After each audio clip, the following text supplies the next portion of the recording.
Actually, hindi pa siya recently. Ilang beses nang pumunta sa FYP ko ang isa sa mga trending na issue ngayon sa buong Pilipinas. Actually, kahit hindi ka fan ng mga grupo na to, makikita mo, sabi ng iba, apakarte naman ng mga yan. Feeling famous, feeling international, at feeling na may content lang, gagawin na yung video. Dapat nga, ipagmalaki mo yung street food dahil, nag-street food na. So, alam ko na alam nyo na kung ano yung sinasabi ko. So, yan yung mga issue na kinakaharap ng isang P-pop group na isa sa mga sikat ngayon na issue sa social media at sa iba't iba pang social media platform katulad ng Facebook, TikTok, at YouTube. At yan yung ire-react natin ngayon. Since na ito YouTube channel natin na to guys, may mga reaction videos din tayo. So ngayon, ire-react din natin yan. Kung ano yung magiging opinion ko at kung ano ang may sasagot ko sa mga bashers. Kung sila ba ay tama o mali. Ano bang hinihintay natin? Let's go. Guys, ang sinasabi ko kanina pa, I'm busy trying Filipino snacks, which ngayon okay na yung spell nung mismong video. Then, since before kasi nung nakita ko tong mismong video, yung Filipino, double L and double V. So, which is, isa yung sa mga kinagalit ng mga iba. Bakit daw ganun yung spell, diba? So, malinaw ko lang po, hindi po ito yung official Vini na YouTube channel. Ito po yung mismong people versus food. So, since ito ay US YouTube channel, so, hindi po yung mismong official YouTube account nila to. So, ngayon ito yun. Ito yung pinakamarami, which is yung video, naglalaman na po siya ng 245 million. So, yung 245 million yan, yung kalahati pa mismo niyan, hindi sila bloops. Or yung iba naman is, since na nakita nila sa social media, so pumunta sila dito at tinignan yung mga sarili nilang opinion sa video kung tama ba yung mga bashers or hindi. So, tara. Hindi ko alam kung may ads. So, feeling ko may ads. Ayan. O, di ba may ads? Oh my goodness, pre. Nandito si Dindong Dantes. Wait lang po. Par. Tignan na natin to, ah. Hi, we are Vini. And we are trying and rating iconic Filipino snacks. Let's go. Woo! We are joined by the one and only diba? Vini, the amazing Ito P-pop yung or sinasabi ko before na hindi nila ito account. So, nakikita naman dyan, diba? So, yan. Yung may sarili silang host. If I'm not mistaken, nasa ibang bansa to. If I'm not mistaken, then sa US to. Correct me if I'm wrong, ah. Comment nyo lang sa baba. Filipino pop group. I've been playing your brand new single, Shaggedy, on repeat since from Sweet. Ayan na. And she's gonna help us bring out all the food. Ayan na. It's your Yung first first one. food, right? You're welcome. I saw them last year when they were in LA, and I got to watch them perform the other night. You guys did so amazing. And I'm actually in one of their music videos, Yeah. fun fact. I'm Focus tayo sa mga I'm in their gusto Cherry natin. on Top with Agnes Mo Mahulog ngayon, remix. ha? Do you guys know what this is? Yes, it's mixed nuts. Mixed nuts. Ito yung At first, ano, we've got a super popular secret Filipino nuts snack na mix made with a actually combo gusto ko of yung ganyan favorite na snack foods like pagkain. corn nuts, For me, green peas, peanuts, chips, gusto and ko yung curls. ganyan na Each pagkain. bite has a Ewan ko bold lang and sa inyo. satisfying mix of textures and flavors. So, This is my yan. bias. This one. Mine is corny. I love the orange one. This is my favorite one. You like the corn nuts? Yeah. Alam niyo pre, ano yung gusto ko dito? O yung ano tawag dito? Yung mismo yung green peas. Yung green peas parang napakasarap niya kahit anong gawin mo, parang napakasarap. Yun yung pinaka-bias ko na nasa mix na ganyan. Actually, lahat naman masarap, pero syempre may pinaka-gusto ko yung green, tsaka yung parang mani. O mani talaga. Yun yung pinaka-gusto ko.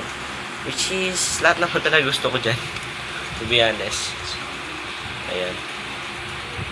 So, yeah. Hindi ko maliit yung camera ko. My goodness. Hindi ko maliit. Ayan, okay na. Those are really good. Dami- So you said that dami Vini difficult represents the pinag-record. modern Filipino woman. If you could compare your music to a classic Filipino snack, what would it be and why? Pinapakilala ng Sinigang. Bini Girls o Sinigang. yung Bini, yung mismo sarili nila. Oh my God! Habang Joanna said nagre-rate ng mga- sinigang immediately. When you Sinigang. even talk about Filipino, it should be sinigang. Yeah. And it's iconic. Banana cue. Halo halo. Why? Oh, Me, I think it's May sarili-sarili halo-halo. ano. Why halo halo? Because we all have different personalities, but when we Combine it. combine, It's a perfect flavor. To our audience who might not be familiar with Beanie, can you tell me a little bit about your formation? What does the name Beanie mean? So we are Beanie. We are an 8-member girl group from the Philippines. So Beanie comes from the Filipino word Pinapakilala Beanie talaga niya yung Beanie. sarili nila. It means young lady. Yes, young lady like us. It represents strength. It represents growth. We want to represent being empowered, informed, wise, and Pinapakilala din nila yung Authentic. team. So for our first snack on a scale of 1 to 10, what are you rating this Sa akin and na why? 10 ha. For I me, rate 10. this a 10 out of 10 because O, diba, these 10? are my favorite Napakasarap snacks. naman talaga. I would rate it an Pero, 8 just yung because iba dyan, syempre, I'm may not sarili-sarili tayong gusto such a at big hindi. fan of green Yung iba dyan, peas. hindi It's ko okay, I gusto. hate green peas too. Yung ibang Five? nasa mismo Oh, next na a 5 out of 10. Pero, This is my bias, the cornic, And that's it. and that's it. A 5 out of 10 also. Yung kinakain nila guys dyan, yung first na mixed nuts. Actually, yung favorite ko yan, kapag halimbawa nanonood ako ng mga movie, which is kinakain din naman ng tatay ko yan. At yeah, I'm a big fan of mga nuts talaga, mga mani, and also nung iba pa, lalo na yung green peas. Which is nung bata pa ako talaga, bumibili pa ako yung mga nasa daan, yung tig 2 piso. 6 out of 10. 8. It's colorful and it's offering me something. Yes, correct. Suka? Is that you? Oh my God! Yep. Dito pre, One of halos our lahat ng favorites. Pilipino, paborito yung Quite because of the kwek-kwek. beloved Filipino neon orange Ano, street favorite snack na. made by coating Actually, quail inuulam eggs ko in pa a to. natto powder batter that gives a distinct color. They're deep fried and then served with a Yes, taste vinegar sarap, sauce. oh. Do you guys remember the Nagbibigla first time you ever saw or had kwek kwek? I was in Beanie and we were preparing for a performance and then they had kwek kwek outside and then I was like, what's that? Like, I want to try it and I was like, guys, I haven't had these before and they couldn't believe it. This is my favorite snack ever since I was a kid. They sell this in front of schools, so it's very famous and it's very common. Oh, you're done?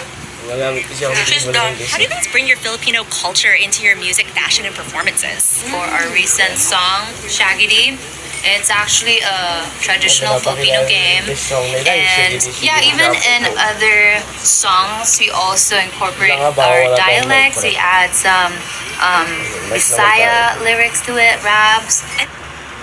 Drank soft. What's the title? Ilan yung rate nila? Kwek kwek.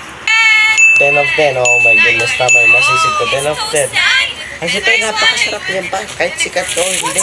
Masarap yan. At alam ko lahat ng Pilipino halos gusto yan. Oh, okay. Yung anak ng Gopia. Parang Pinakain ko din yan guys dati It's ah. like Gucci. Pero ngayon, wala naman siya nag-supplis namin eh. Piang what po? Others? Have you guys had this Wala before? naman siya. No.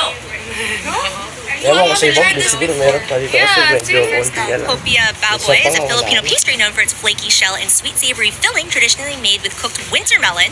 Oh, it looks like this. Yeah. There's no meat. Yeah. Oh, yan like oh. Me too. I'm not a fan of Tingin ko par, dito sa part na to, dito nagalit yung ibang tao dito, yung ibang netizens or yung ibang mga tao dahil doon sa sobrang kawayan ng iba. Actually, hindi lang sila okay. Kasi sabi nga nila, may kanya-kanya tayo mga food reference, which is tama naman yun. May sarili-sarili tayong gusto na food at may sarili-sarili tayong food na hindi gusto. So, siguro dito sa part na to, ito yung isa sa mga nagpagalit sa ibang tao. Which is, for me, wala naman ako nakikitang mali doon sa reaction ng isang member, tsaka ng isang member dito. So, kumbaga, wala akong makikita mali.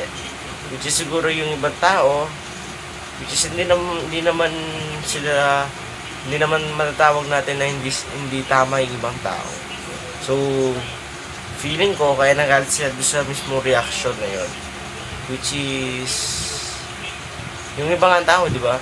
Hindi naman sila kumakain ng ganyan. So, siguro ganoon na lang isipin na dapat ng iba na may sarili-sarili tayong hindi gusto at gustong pagkain when it comes in street food, di ba? Kasi yung street food, guys, aminado ako, it's a weird food. It's a weird food siya na kung saan nasa sa'yo kung gusto mo siyang kainin. But still, street food are our culture or tradition food sa mismong daan. So, kumbaga yun yung pagtawid gutom ng mga nagtatrabaho sa daan at pamerienda ng mga estudyante at nagtatrabaho din. Diba? So, yun siguro yung isa sa ginagalit nila, yung mga ibang girls dito, yung ibang BINI member dito is, yun siguro yung mismong reaction nila. To be honest, para sa akin, wala namang masama sa reaction nila, diba? Nasa sa inyo na lang, guys, no? Nasa sa inyo na lang kung ano yung magiging reaction ninyo. Pero for me, syempre, hindi ako magagalit. So, syempre, hindi ako magagalit kasi wala naman ako makikita mali. At, importante doon, hindi nila minura yung mismong pagkain. So, may respeto pa rin naman, kahit pa paano. May respeto pa rin ako nakikita at siguro doon sa reaction lang nila, doon nagalit yung ibang netizens or yung ibang tao. Siguro na lang. Hopia. Okay, cheers! Okay, Masarap yung cheers. hopia. Nasa sa inyo talaga. There's no baboy. It really is. It tastes, tastes yummy, but sorry, I'm not a fan of hopia. It Oh, tastes diba? like hopiang munggo. For me, Yun it's yung like sinasabi taste. ko, guys. Nagagalit yung ibang tao dahil gusto nung ibang tao. Oo, nandun na tayo sa part na time na po ng BINI na ipakilala yung mismong food or street food natin dito sa mismong Pilipinas, sa international or sa buong mundo. At siguro sinasabi ng ibang netizens dito, bakit hindi nila kinain lahat? Kahit hindi dapat nila gusto, dapat pinilit nila kainin para ipakita masarap yung food natin. Which is siyempre, yung nagiging for me, no, kaya nakaka-proud lang na nagiging honest yung mga BINI dito sa mga reactions nila. And alam ko, hindi yata Pilipino yung gumawa ng mga foods nila or mga street food na pinapakita nila sa mismong video na to. Hindi po Pilipino yung nagluto. If I'm not mistaken, hindi ko alam kung tama ako or mali ako sa nakakuha ng information, pero yun yung nakikita ko. At syempre ibang bansa to, so siguro hindi nila nakuha yung mismong timpla, yung mismo talagang ingredients ng Filipino food. So yeah. But kinda...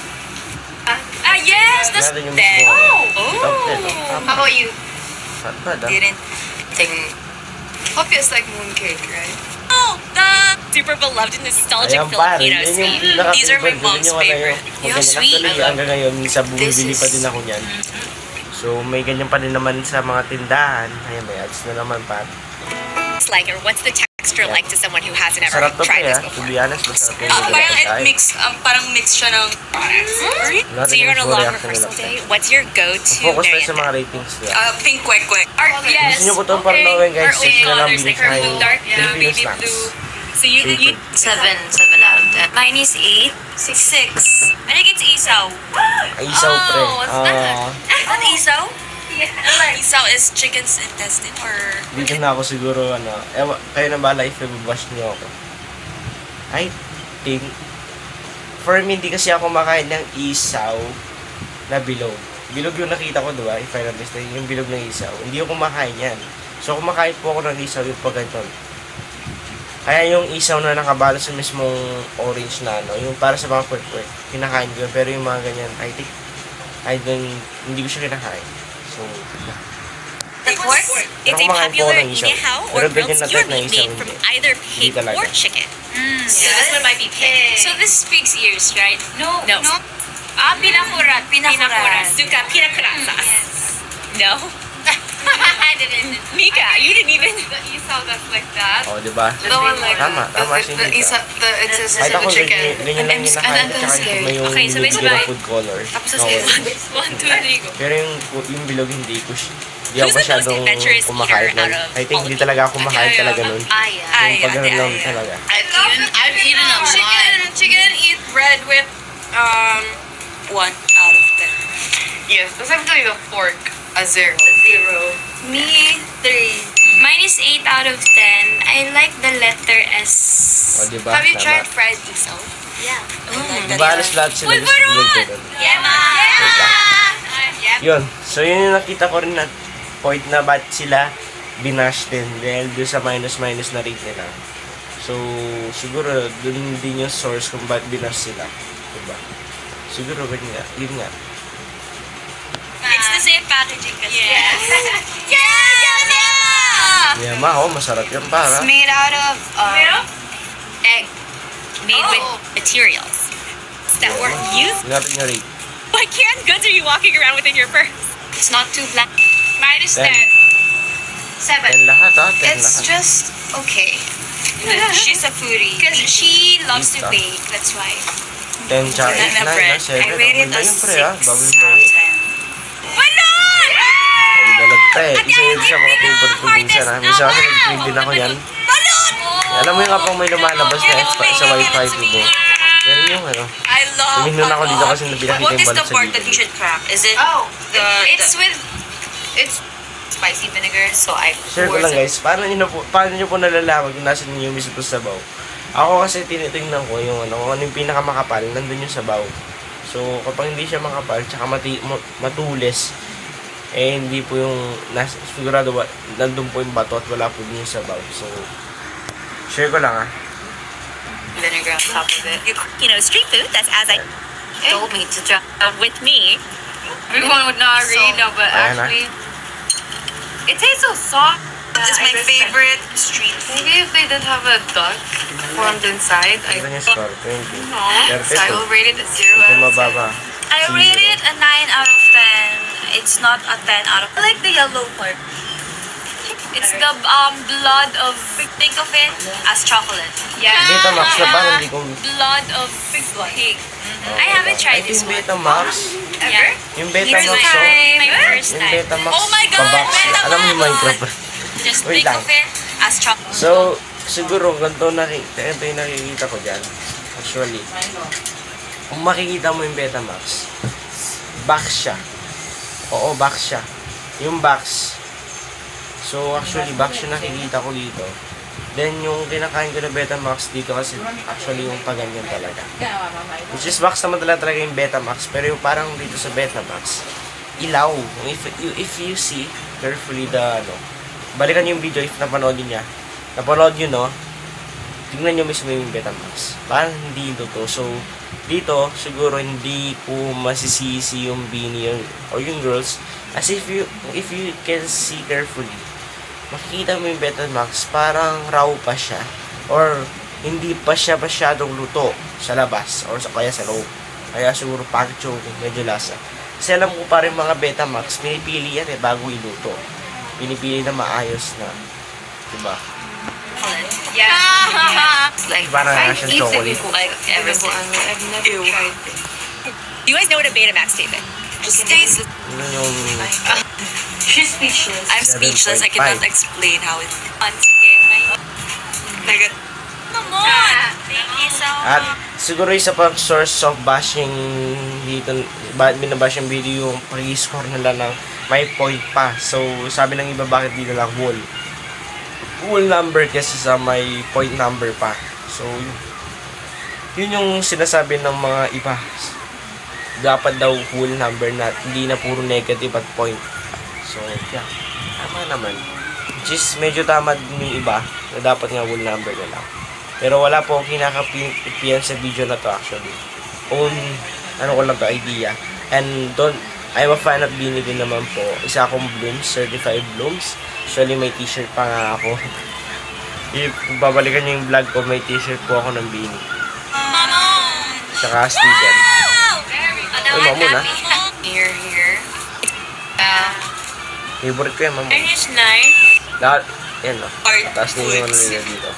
I fell in love with this dish. Dito para, actually This is napanood ko everyone's yung video. favorite dish in Philippines. Pero ngayon, Aside from babalik ko lang siya banana kasi cube. gusto kong bahagi yung reaction. Alright, do you guys prefer rapid Yung fire? turon dito matigas siya na parang bato. Matigas siya na parang bato na yung tamis niya sobra-sobra na pwede ka na makasakit sa ngipin.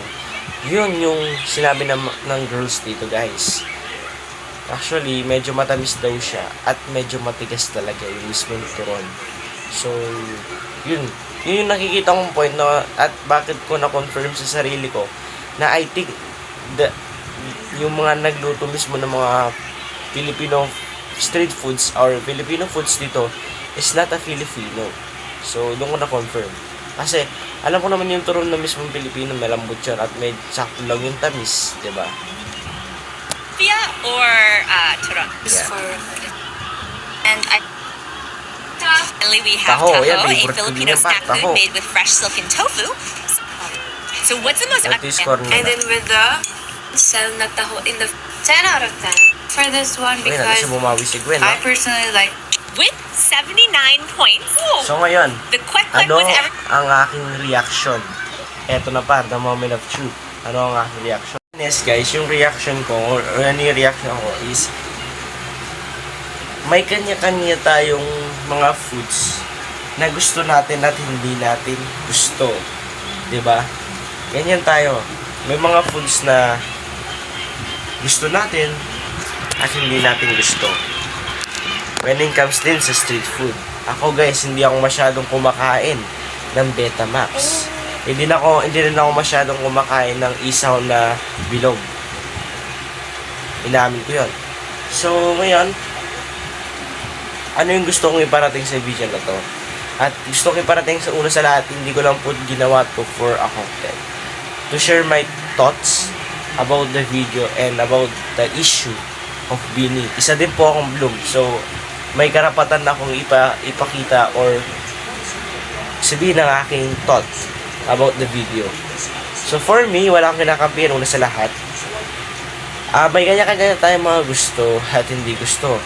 At hindi naman lahat ng Pilipino ay kumakain po talaga ng street food. Hindi po yan kumakain masyado. Kung makakain man yung ibang Pilipino, hindi naman lahat kinakain. Dahil yung iba, dahil hindi sila kumakain, siguro dahil sa religious belief. Yung iba, diba, hindi kumakain ng dugo. And yung iba naman, healthy reason, may sakit sila, so hindi sila pwedeng kumain ng mga street foods. At yung iba naman, concerned sila sa kanilang body and health concern din po sila sa kanilang katawan. O yung iba natatakot dahil feeling nila madumi. Actually, hindi naman po talaga madumi yung street food. Yung iba lang, yun yung feeling nila. So, what is my biggest point talaga sa mismong reaction video? So, technically, hindi naman po talaga mali yung Bini. Walang mali sa mismong video. To be honest, if you watch carefully, so wag po kayo basta-basta kumampi. So, nasa sa inyo din po yan kung paniniwalaan niyo po ako or yung iba. Diba? Hindi naman dahil sa fan ako na sinabi ni Kuya Gian yan dahil fan, idol niya yung mga Bini. Gusto niya yung mga Bini, kaya sinabi niya yan. Pero, guys, sarili ko itong desisyon or sarili ko itong thought. Wala po akong nakikita mali sa Bini. Kasi nga, ulitin ko, wala naman po mali sa mismong video. Nasa sa inyo po kung if i-take nyo po siya as a big deal. So, siguro, ganun na lang isipin ninyo. Ikaw ba isa kang Pilipino? Kinakain mo ba lahat talaga ng street food? Ang tunay na Pilipino, guys, ay hindi nagpapakita na hindi ibig sabihin na hindi mo na kinakain lahat ng street food. Hindi mo kinakain masyado yung ibang street food, ay hindi ka na Pilipino. It's a big no. So, as a Filipino, yung iba siguro kinakain mo yung ibang Filipino street food, pero yung iba hindi mo. So, anong ibig sabihin nun doon? Hindi na ba ako Pilipino? Kaya yun, it's a big no din po. So, ganito yan. Ang tunay na Pilipino, guys, hindi yan naipapakita sa pagtatalangkilikit lang naman ng ating sariling street food. Naipapakita ang tunay na Pilipino sa pamamagitan ng pag-aaral na mabuti at pagrespeto sa bansang Pilipinas. Yun lang. So, hindi ibig sabihin na kapag hindi mo na kinain lahat ng street food, ay hindi ka na tuloy na Pilipino. So, yun lang. So, wag niyo po sabihin sa mga Bini na hindi sila tunay na Pilipino. It's a big no din po. Kasi po, tayo lahat naman ng Pilipino, hindi lahat ng Pilipino ay kinakain ng street food. So, yung iba, hindi nila kinakain dahil nga sa mismo religious belief, healthy concerns, body concerns, or own concerns. So, yun. Sana na-share ko yung thoughts ko sa inyo na maayos. At yun lang, palaging maging mabait kahit sa anong oras. Iwasan na po natin yung pagbabash. Actually, if galit kayo sa kanila, well, sa inyo na yun. Nasa inyo na yung desisyon at wala na sa akin yung desisyon na yun. Kahit humitingin ako dito kasi nasa ano yung nakatingin dito kahit dito na pala yung camera. Pero yun nga guys, yun na para sa araw na to. Maraming salamat sa panonood ninyo. At lagi nyo tandaan, buhay ay hindi